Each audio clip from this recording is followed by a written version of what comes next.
de Juana de Ángelis. Cada día es una oportunidad renovada. Cada amanecer representa una divina concesión que no puedes ni debes dejar de considerar. Por lo tanto, tienes que mantener una actitud positiva con relación a los acontecimientos que deben ser enfrentados. Alfredo Tabueña es miembro del Centro Espírita Amalia Domingo Soler de Barcelona desde agosto de 2002, implicándose desde un principio en las actividades de dicho centro con mucha fuerza e ilusión. Actualmente coordina el trabajo del Evangelio en el centro y participa como monitor en las reuniones semanales de estudio sistematizado de la doctrina espírita ESDE. Le encanta hablar con la gente que por primera vez se acerca al centro y explicarles lo que es un centro espírita y lo que es el espiritismo y lo que nos ofrece. Su labor como conferenciante empezó el 18 de abril de 2004 y desde entonces ha participado como ponente en 4 congresos nacionales, en 3 jornadas espiritistas de Barcelona, así como en diversos eventos realizados, tratando siempre de presentar sus trabajos de una manera muy sencilla y fácil de entender. Damos paso a nuestro compañero Alfredo Tabueña.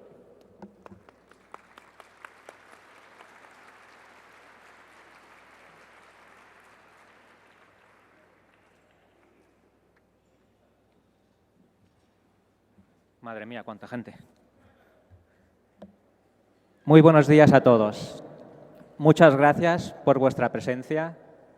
Agradecer de todo corazón a la Federación Espírita Española por la confianza que han depositado en mí. Un abrazo muy fuerte a todos mis compañeros del Centro Espírita Amalia Domingo Soler de Barcelona,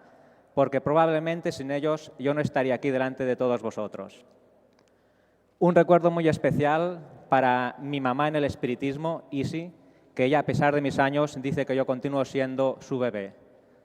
Un abrazo y todo mi amor a María Jesús, mi compañera en esta jornada terrestre, por toda la paciencia que tiene conmigo, por todas las cosas que me tiene que aguantar y por todas las horas de convivencia familiar que le robo para dedicarme al estudio y la divulgación del espiritismo. Y, por supuesto, dar las gracias de todo corazón a la espiritualidad por darme la oportunidad de ser un trabajador más y un divulgador más de la doctrina espírita, del espiritismo, que es lo que nos reúne hoy aquí a todos nosotros. Pues bueno, vamos a empezar. La ley de causa y efecto. Dios, en su sabiduría, ha creado una serie de leyes naturales, unas de orden físico y otras de orden moral, que disciplinan la vida universal en todos sus aspectos y a las que los distintos elementos que componen el universo, según les corresponda, se encuentran sujetos a ellos. La ley de causa y efecto es una de esas leyes que en este caso rige solamente para el ser humano, para el espíritu, ya con conciencia de sí mismo y con la capacidad de ejercer el libre albedrío y, en consecuencia, de ser responsable por cada uno de sus actos. André Luiz Espíritu nos dice que en la conciencia humana, la razón y la voluntad, el conocimiento y el discernimiento entran en función en las fuerzas del destino, confiriendo al espíritu las responsabilidades naturales que debe poseer sobre sí mismo. Pero para llegar a esta situación que nos describe André Luiz, en la que el espíritu tenga las responsabilidades naturales que debe poseer sobre sí mismo,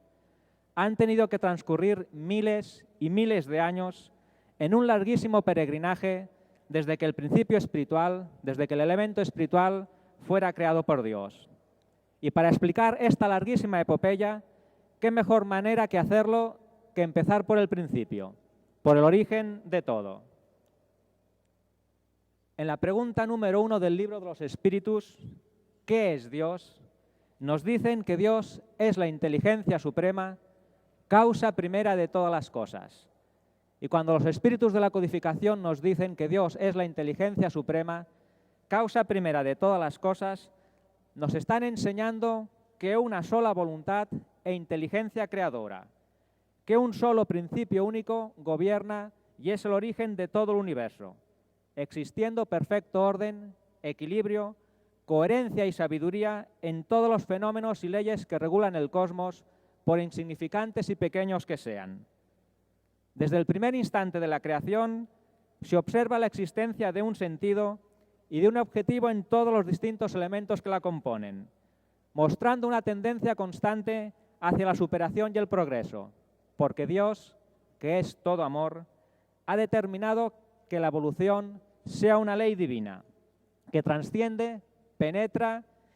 y dirige de manera ineludible todos los aspectos del cosmos. Y especialmente, esta ley está plenamente marcada y definida en el ser espiritual ya desde el mismo momento de su creación.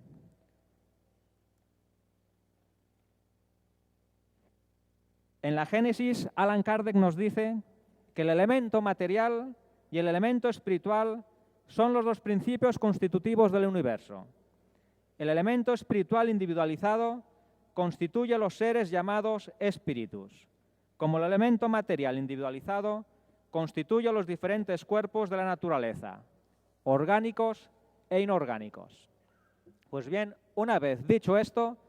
ya estamos en perfectas condiciones de adentrarnos en ese largo camino que ha tenido que recorrer el elemento espiritual en sus diferentes y constantes contactos con la materia. Para ello vamos a empezar con una frase que nos dice Manuel Filomeno de Miranda Espíritu, que no iniciando el ser su historia en la concepción, su origen se pierde en las remotas eras de la creación, cuando el psiquismo fue generado y comenzó a evolucionar, atravesando los reinos mineral, vegetal, animal, hoy hominal y mañana angélico en dirección al porvenir sin límites. Hemos visto que existen, pues, como elementos generales del universo, materia y espíritu, que siendo distintos por su esencia y por su finalidad, Dios, en sus miras, ha querido que tomen contacto el uno con el otro de manera constante, favoreciéndose mutuamente en su evolución,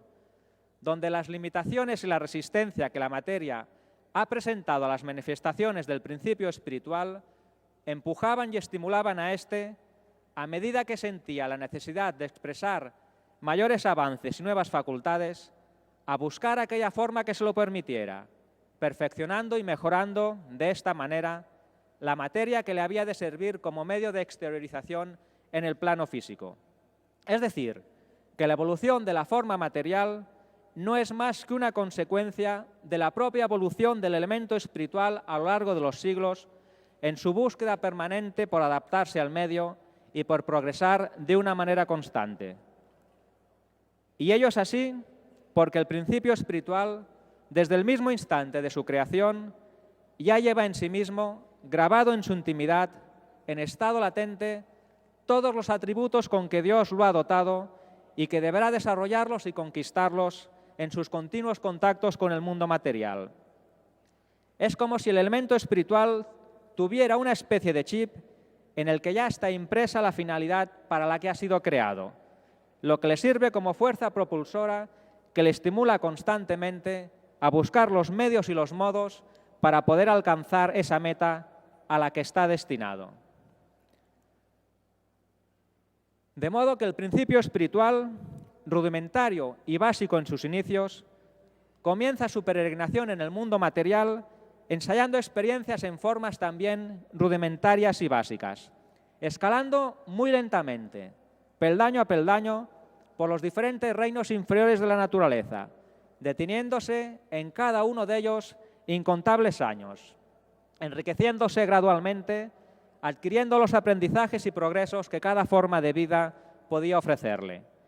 Y después de múltiples y sucesivas repeticiones y experiencias,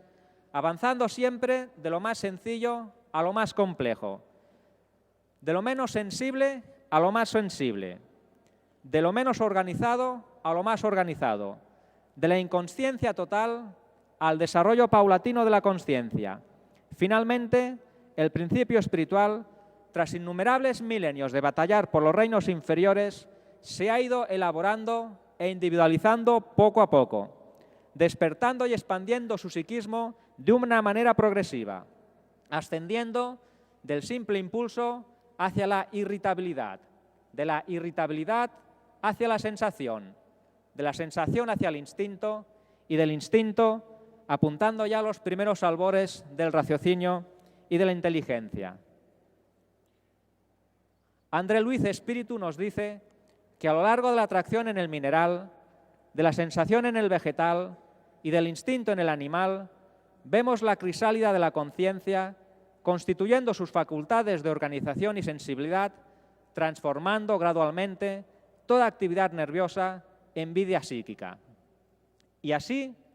paso a paso, muy lentamente, hasta alcanzar las últimas etapas de la escala animal, donde la realización de la conciencia psíquica ha hecho un inmenso progreso. Y efectivamente, los primeros albores del raciocinio y de la inteligencia, preámbulo del ser humano, empiezan a ser visibles, lo que prepara y faculta al principio espiritual para dar el paso más importante en su evolución hasta el momento, sufriendo en el plano espiritual una transformación donde es convertido en espíritu, lo que le permitirá manifestar nuevas potencialidades en una nueva forma aún más perfecta que las anteriores, el reino hominal, empezando con ello el periodo de la humanidad, aunque lógicamente al principio sea también en cuerpos rudimentarios y primitivos, acordes con la propia evolución anímica. Podemos afirmar, por tanto, que toda la evolución del embrión espiritual durante milenios por los reinos inferiores de la naturaleza es una tarea preparatoria que tiene como finalidad superior su habilitación para poder dar el gran salto a espíritu, ya con plena individualidad y con la adquisición de la conciencia propia y la capacidad de raciocinio en su haber. Ahora bien, si hasta alcanzar la condición de espíritu,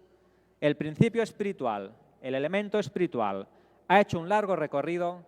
a partir de entonces la evolución del espíritu no ha de ser diferente, pues no podrá en una sola existencia como ser humano alcanzar y conquistar esa perfección en el amor y en el conocimiento a la que está destinado, sino que necesitará reencarnar muchas veces, todas las que sean necesarias, donde irá forjando poco a poco su historia, grabando en su propia intimidad todas sus miserias y todas sus grandezas, todas sus derrotas y todas sus conquistas. Una vez llegado aquí, me gustaría analizar con vosotros la cuestión 189 del Libro de los Espíritus, que creo que es muy interesante que la entendamos para aprender a contemplar todo lo relativo a la evolución del ser espiritual en un lapsus de tiempo muy lento, muy poco a poco, todo de forma progresiva, recordándonos lo que nos enseña el espiritismo, que en la naturaleza nada da saltos. Se pregunta a los espíritus, desde el principio de su formación, ¿goza el espíritu de la plenitud de sus facultades? Nos dicen que no, porque el espíritu, como el hombre, también tiene su infancia. En su origen no tienen los espíritus más que una existencia instintiva y apenas tienen conciencia de sí mismos y de sus actos, y que solo poco a poco se desarrolla la inteligencia. ¿Qué debemos entender y cómo tenemos que interpretar estas palabras? Pues que el espíritu es creado sencillo e ignorante, falto de ciencia y sin conocimiento del bien y del mal, existiendo en el ser humano dos naturalezas, una de orden inferior que tiende hacia abajo y que procede de la atracción inherente a la materia y de los instintos y automatismos de la constitución animal de su organismo, y por otro lado, una naturaleza superior, fruto del origen divino que, sin excepción, vibra en la intimidad espiritual de todos los seres y que empuja el espíritu hacia Dios, presionándolo para ascender y para progresar. Pero a diferencia del principio espiritual, que en todo su peregrinaje por los reinos inferiores de la naturaleza, evolucionó dejándose llevar por la inercia y por la fuerza de las propias leyes naturales de la vida física, que le impulsaban a avanzar constantemente y a las que sin saber cómo ni por qué se veía arrastrado a seguir. Sin embargo, ahora, ya como espíritu individualizado y con conciencia propia, estas nuevas facultades que vibran en él y esta capacidad de raciocinio dan como resultado la aparición de una potencia hasta ese momento inexistente, que ha de distinguir al ser humano de todas las demás especies y que será lo que a partir de entonces marque el rumbo y la velocidad de su evolución espiritual, el libre albedrío. Se pregunta a los espíritus superiores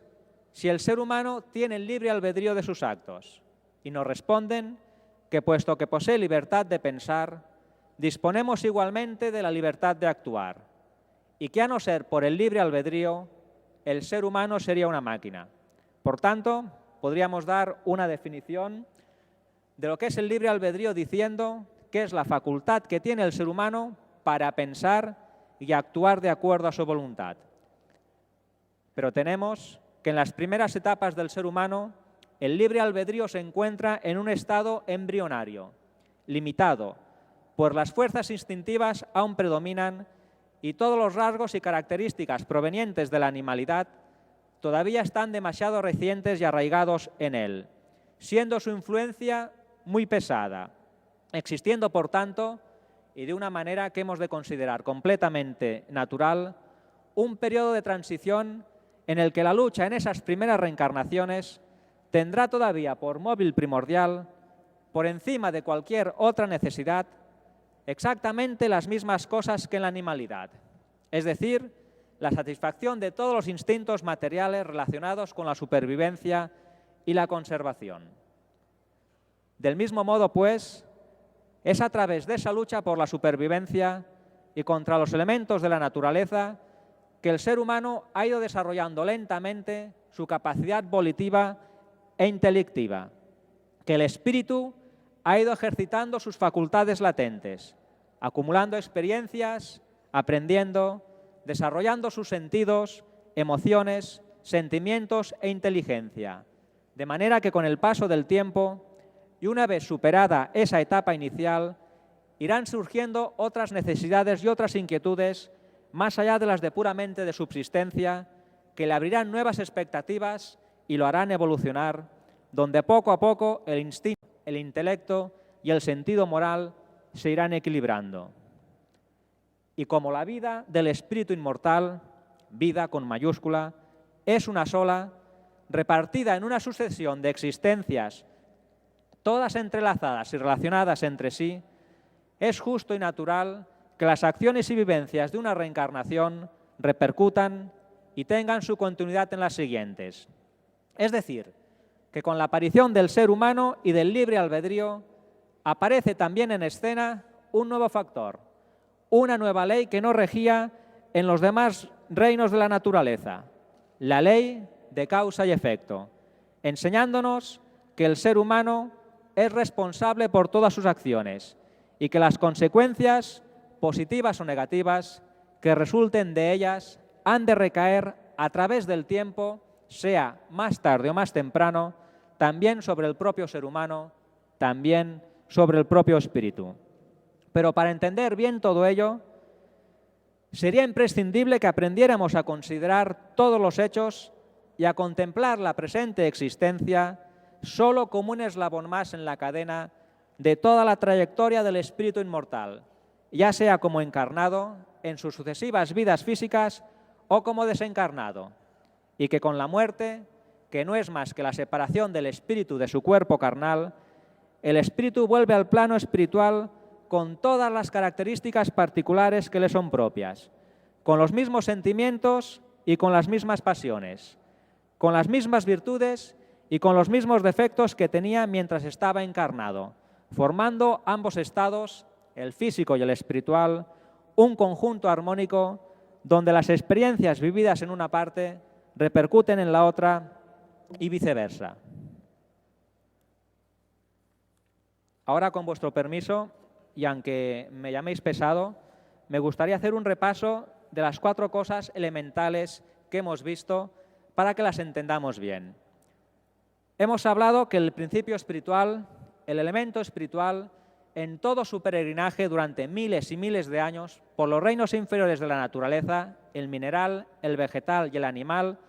va desarrollando unos mecanismos de atracción, de sensación, unos automatismos y unos instintos. El elemento espiritual, durante todo ese periodo, no tiene la capacidad de elaborar pensamiento de forma continua. Por lo tanto, no puede razonar, no puede pensar, sino que, como hemos dicho, se guía por sensaciones, por automatismos y por instintos. En consecuencia, no existe para él el libre albedrío de sus actos y, por tanto, no tiene responsabilidad por ellos. Llega un momento en la evolución de ese elemento espiritual que ya llega al máximo y está preparado para sufrir una transformación en el mundo espiritual en la que es convertido en espíritu, ya con plena individualidad y con la conciencia de existir que va desarrollando de forma progresiva. El espíritu, el ser humano, ya sí que tiene esa capacidad de elaborar pensamiento de forma continua. Por lo tanto, puede pensar, tiene la capacidad de raciocinio y la voluntad de sus actos. Y a partir de ahí, con el uso de su libre albedrío, el ser humano pasa gradualmente a ser responsable por sus obras, sometiéndose a la ley de causa y efecto. Pero algo muy importante, teniendo siempre en cuenta que esa capacidad de ejercer el libre albedrío y la responsabilidad que ello conlleva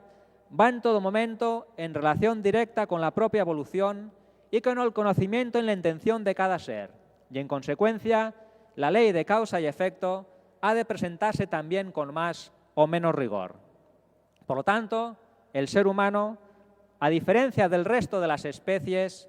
ya no es un simple espectador que se limita a presenciar la película de su propia vida, sin cuestionarse nada de lo que ocurre a su alrededor y sin poder participar activamente en ella, sino que, por el contrario,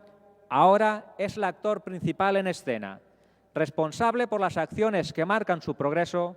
y sujeto a las consecuencias que resulten de ellas. Y es entonces cuando entra en funcionamiento la ley de causa y efecto que nos enseña el espiritismo, como reguladora de la cuenta que va creando cada uno de nosotros con sus obras, englobando los créditos y los débitos que nos corresponden y que forja la balanza de nuestro destino particular, acarreándonos las alegrías o las tristezas, las facilidades o los obstáculos del camino que nos encontraremos en el futuro, bien sea cercano o lejano, mas nunca fuera de tiempo ni de manera indebida. Porque la ley de causa y efecto puede llamar a nuestra puerta sin previo aviso, pudiéndonos encontrar con las consecuencias de nuestras acciones, tanto en esta misma reencarnación, bien después de la muerte, ya en el plano espiritual, o en futuras reencarnaciones que no tiene por qué ser en la próxima inmediata. Debemos tener en cuenta también que los mecanismos de la ley de causa y efecto pueden quedar en suspenso en sus efectos inmediatos por una o más reencarnaciones. Sin embargo, tengamos la plena seguridad de que todos nuestros actos, sean positivos o negativos, generan ciertamente unas consecuencias que antes o después nos han de alcanzar, porque es de ley que en el tiempo señalado toda deuda exige su liquidación y todo mal precisa de su reparación, o por el contrario, que todo acto de amor y toda acción de caridad se vuelva, más tarde o más temprano, a nuestro favor. Vamos ahora a analizar una cuestión, la 861 del Libro de los Espíritus, que creo que nos ha de permitir ampliar la perspectiva en todo lo relacionado con el tema de la ley de causa y efecto.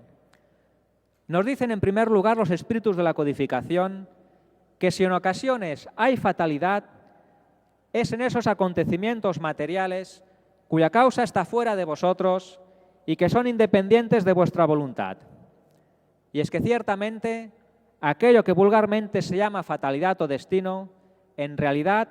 son los principales y más importantes sucesos, situaciones o condiciones materiales que se nos presentarán o en que nos encontraremos en próximas reencarnaciones como resultado de nuestras acciones pasadas.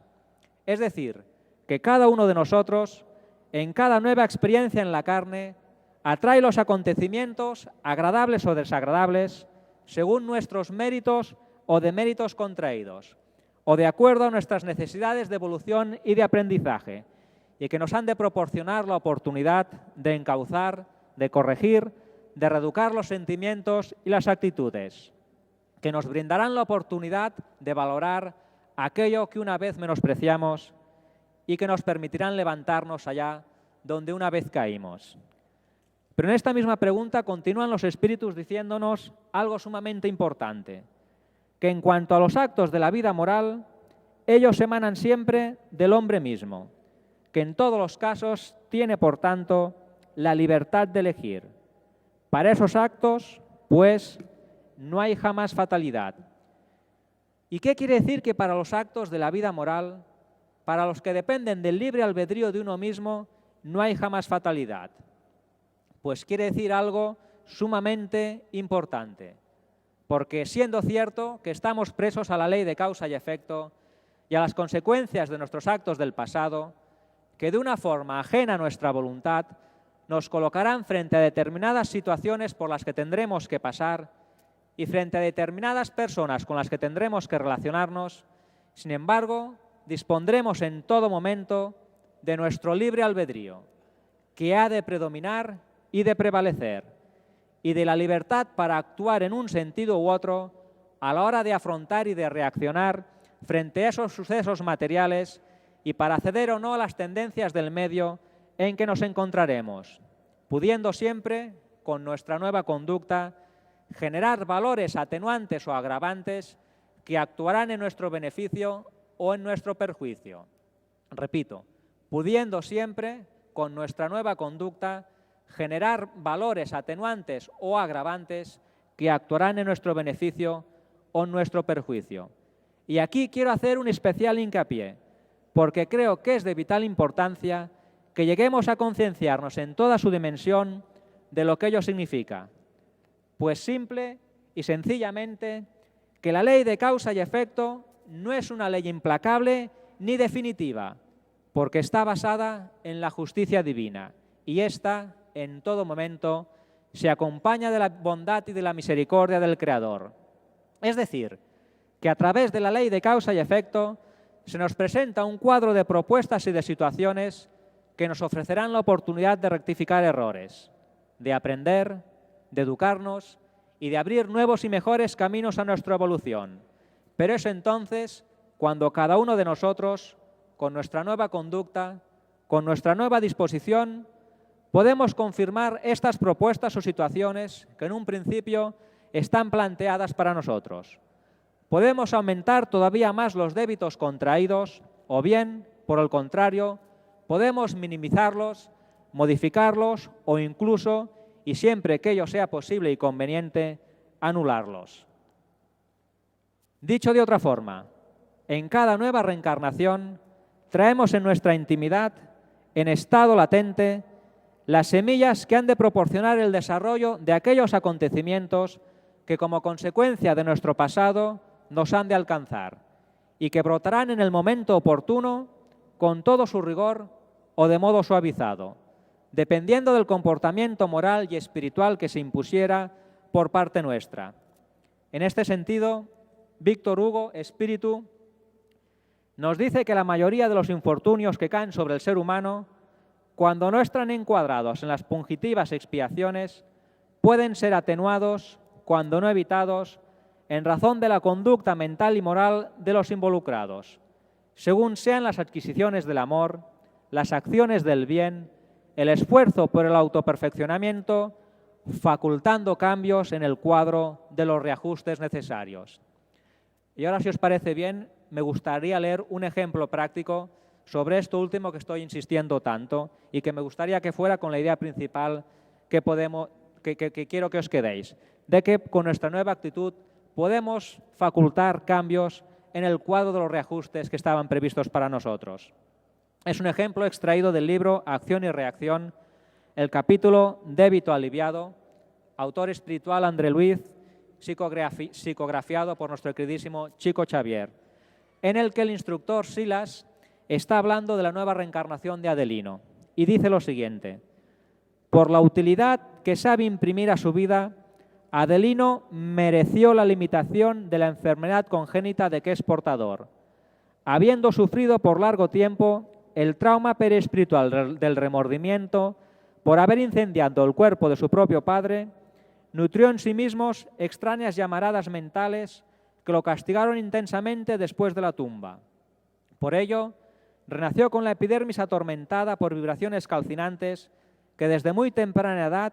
se le presentaron en la nueva vestimenta física en forma de eczema de mal carácter. Semejante molestia en vista de la deuda en que incurrió,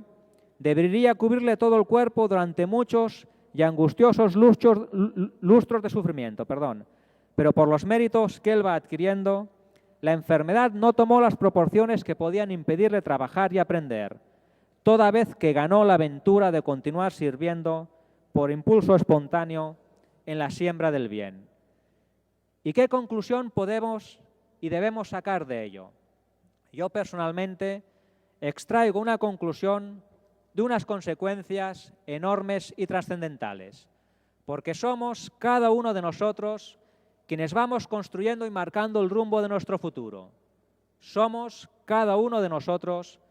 quienes establecemos para nosotros mismos las circunstancias felices o infelices en que nos encontraremos, de acuerdo a nuestros sentimientos, a nuestros pensamientos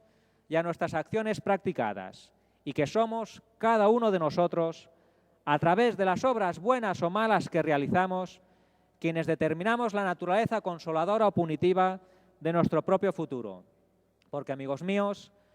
Dios nos ha concedido la bendición del libre albedrío, pero somos cada uno de nosotros quienes vamos creando la fatalidad. En este sentido, León Denis, el apóstol del espiritismo, nos dice algo hermoso, que es el ser humano quien por su propia voluntad forja sus cadenas. Él es quien teje hilo a hilo, día a día, desde su nacimiento a su muerte, la red de su destino. Esta vida no es más que un eslabón en la gran cadena de sus experiencias, de sus existencias. El mañana es el resultado de hoy. Y termina diciendo algo inconmensurable. En lugar de ser esclavos de un destino inflexible, cuya causa nos es exterior, resultamos ser los dueños y autores. ¿Qué os parece? Podemos ser los dueños y autores de nuestro destino. Sepamos, pues, aceptar con optimismo y serenidad esas pruebas que se nos puedan presentar, sufriendo sus cargas con esperanza en el futuro, sin aumentar sus efectos con la desesperación y con la rebeldía, sabiendo que Dios, que es todo amor y bondad, no ofrece a ninguna de sus criaturas situaciones que no sean compatibles con su capacidad para poder superarlas, ni propone penas perpetuas por faltas y errores que son transitorios, producto tantas veces de nuestra ignorancia y de nuestra debilidad, sino que por el contrario nos deja abierta en todo momento la puerta para el arrepentimiento, para la rectificación y para la posterior reparación de la falta o del error cometido. Pongamos, por tanto, al mismo tiempo, todos los medios a nuestro alcance para tratar de mejorar aquella situación negativa que nos haya venido. Porque si bien es cierto que nosotros somos los máximos responsables de encontrarnos con esos sucesos o acontecimientos, sin embargo, es más cierto aún que también en nosotros mismos está el dar el primer paso, con una actitud renovada, con un trabajar por nosotros mismos, con un trabajar por los demás para cambiar, en la medida que ello sea posible,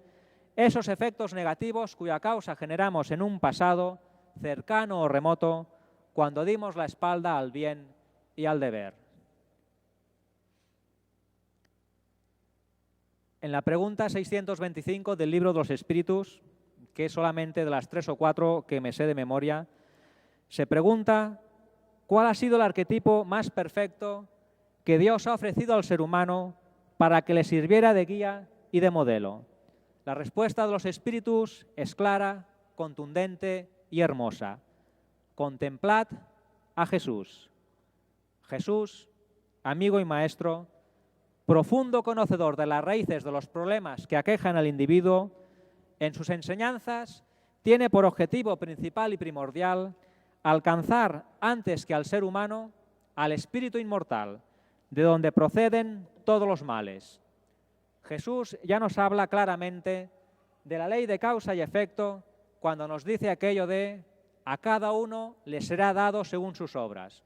Pero al mismo tiempo que nos advierte sobre ello, nos ofrece la orientación más segura y las directrices más firmes para hacer que dicha ley de causa y efecto nos sea favorable cuando nos aconseja diciéndonos haz al prójimo lo mismo que quieras que te hagan a ti. Pues cada vez que hacemos un mal o un bien a uno de nuestros semejantes, no tengamos la más mínima duda de que nos lo estamos haciendo en primer lugar a cada uno de nosotros, porque todas nuestras obras se registran en nosotros mismos y germinan antes o después también en nosotros mismos.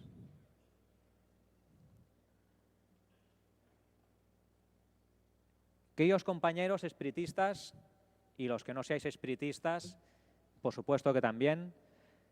el espiritismo es una doctrina que educa y esclarece, donde la razón y el sentimiento, la cabeza y el corazón se dan la mano y caminan juntos, surgiendo entonces, con una fuerza indestructible, esta maravillosa filosofía universal para el ser humano, que abre nuevos horizontes y ensancha el pensamiento, al mismo tiempo que enciende la llama de la esperanza y de la fe, convirtiéndose el espiritismo en una manera consciente de entender, de enfrentar y de vivir la vida día a día. Y en ese vivir la vida a día, el espiritismo nos desvela y nos invita a profundizar de una manera sencilla y hermosa en el estudio de nuestro origen y nuestra naturaleza espiritual y de la realidad divina e inmortal que palpita en cada uno de nosotros, mostrándonos de una forma clara y lógica que la reencarnación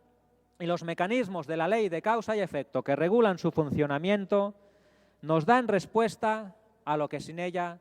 no tiene explicación posible, e imponiendo a cada uno la responsabilidad que le corresponda por la conducta mantenida en sus diferentes reencarnaciones. Y en eso se encuentra la gran fuerza del espiritismo, en proponer unas conductas morales nobles y elevadas, basadas en enseñanzas lógicas, fundamentadas, serias, consistentes, que nos enseñan y nos llevan a utilizar bien las facultades del alma y poder crear de esta manera un destino feliz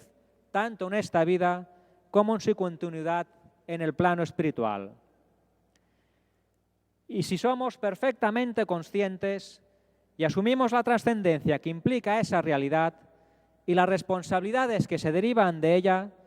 hemos de extraer unas innegables consecuencias que han de impulsarnos a una lucha por nuestro crecimiento espiritual,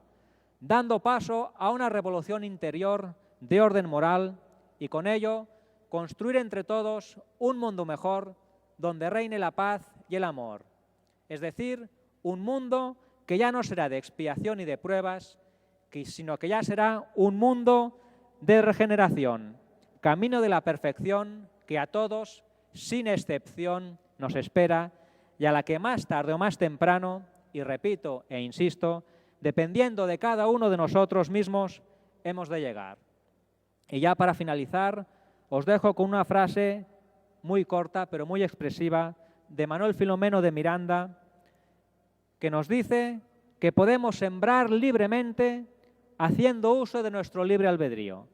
pero que luego tendremos que cosechar obligatoriamente lo que brote de nuestras simientes. Y queridos compañeros, en estas palabras del espíritu Manuel Filomeno de Miranda encontramos resumido de una manera muy simple y sencilla la ley de causa y efecto que nos enseña el espiritismo, en el que la justicia, la misericordia y el amor de Dios, nuestro Padre Creador, están armoniosamente conjugados, haciendo del propio espíritu el árbitro y el juez de su propio destino. Muchas gracias de verdad a todos por la atención que me habéis prestado.